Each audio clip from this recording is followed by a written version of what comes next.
Okay, sa mapagpalang araw mga kateknisyan, mga ka-DIY, mga ka-master, meron po tayo ditong repair na LED TV. Ito po ay Samsung, nasa 40 inch po ito. Testing po natin kung anong, para malaman natin kung anong issue nito. Saksak natin. Ayun, nag-on naman siya.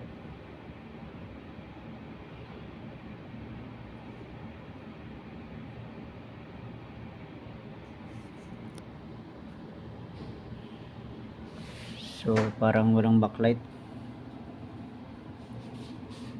Ayun. May naaninag tayong raster. Backlight ang wala. Sige. Samahan niyo po ako. Ayusin po natin ito.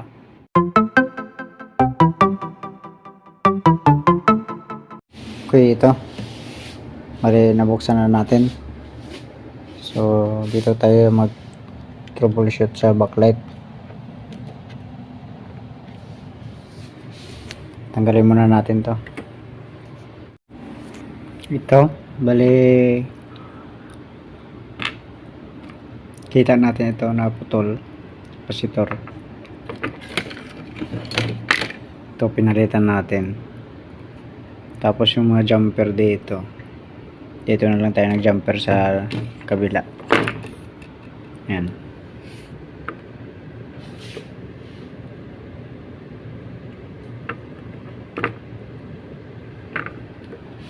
Sige, testing natin para malaman natin kung okay na. Supply ito.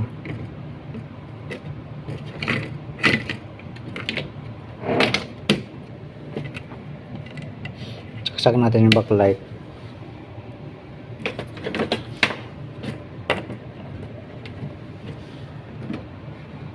Saksak natin. Wala pa rin. Walang ilaw. Ayun. May umuusok. Ano yun?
Wala man. Bakit may umusok?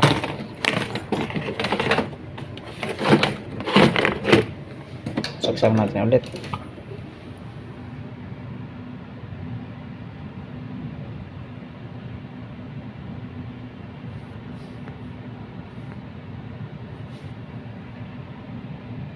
Ayun o, diode.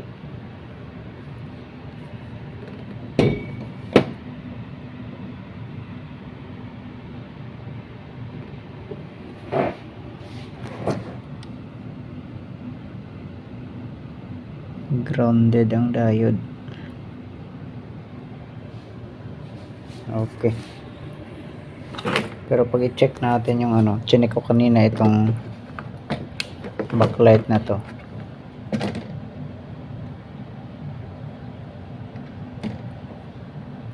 Walang connection yung isa. Wala palang ilaw. Ayaw umilaw itong isang pares na to. Bali yung dalawang pares lang ang umiilaw. Sige, buksan muna natin yung backlight para ma-check natin kung may Bali, ang gagawin na natin siguro dito ay separate na natin ang backlight driver.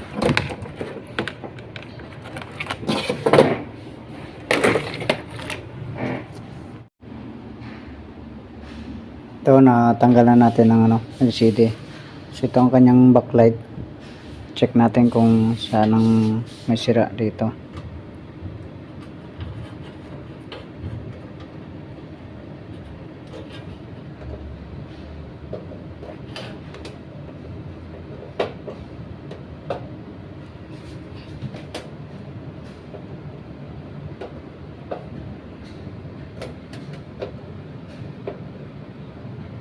Yan. So itong sa gitna may ilaw naman. Ito sa baba wala. Walang ilaw.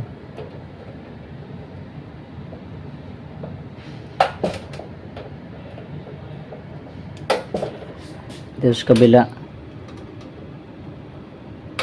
Ayan, may ilaw naman. Dito, balik tayo dito.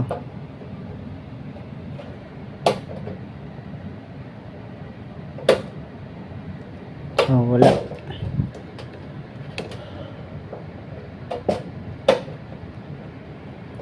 Ayaw, umilaw. Malamang may pundi ito. So, hanap tayo niyan.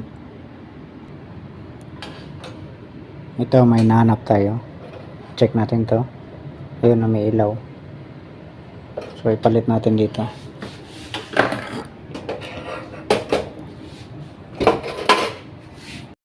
Ito bali ang ginawa na lang natin, provide na lang tayo ng panibagong backlight driver. So dito itong ang wire na to ay kinonek ko dito. Yung dalawang connection na positive at negative dito na sa original na backlight driver ay kinundim natin, pinutol natin. Tapos ito yung kinabit natin na wire. Papunta to dito sa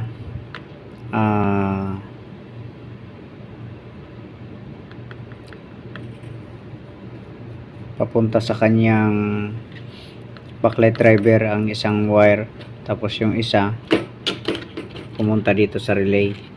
So kung mapansin nyo, ayan o, yung isa papunta sa backlight driver, yung isa papunta sa relay. Tapos yung input ng backlight driver ay kinonek natin dito sa connection na to dito. Bali galing dito, nakarekta na. Tapos itong wire na to ay papunta to dito sa relay para mag switch on, mag supply. Pag nag on ng T-con, magkaroon ng on supply ang relay, mag on, tapos supplyan itong backlight. Ang ginamit lang natin ditong backlight driver ay yung LED bulb na driver niya. So nasa 9 watts lang yata to. Yan, 9 watts lang. Okay, so testing natin. Saksak natin.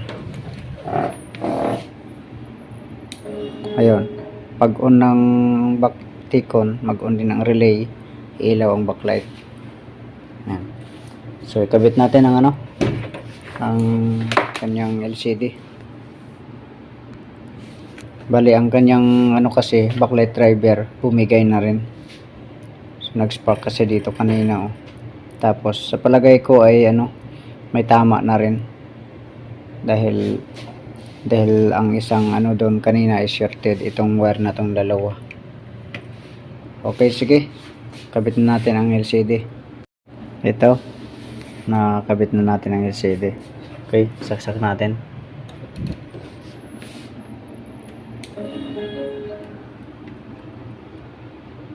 Ayan, so okay naman. Okay, testing na natin sa cable. Okay, ito natakpan na natin. Saksak natin.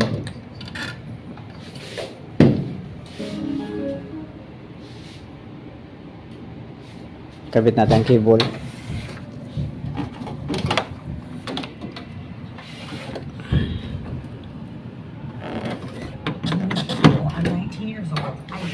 Ayan.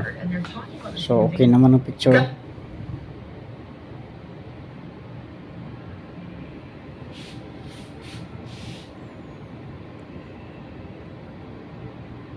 Pa rin ang halos 28 pesos. Yan. So, okay naman.